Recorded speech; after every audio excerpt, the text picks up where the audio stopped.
భగవద్గీత శ్లోకాల్లో ఈరోజు 17-18 శ్లోకాలు. యస్త్వాత్మరతిరేవ స్యాదాత్మతృప్తస్య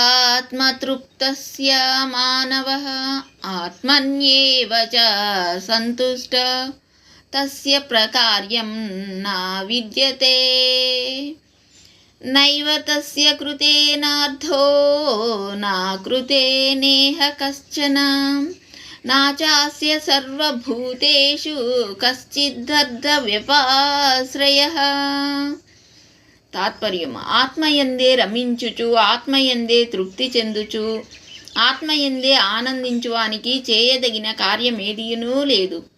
ఈ లోకమున కర్మలాచరించుట వలన వానికి ప్రయోజనము లేదు, ఆచరింపనిచో దోషము ప్రాప్తించదు. సర్వ ప్రాణుల యందును అతనికి ప్రయోజన రూపమైన దేదియూ లేదు. సర్వే జనా సుఖినో భవంతు.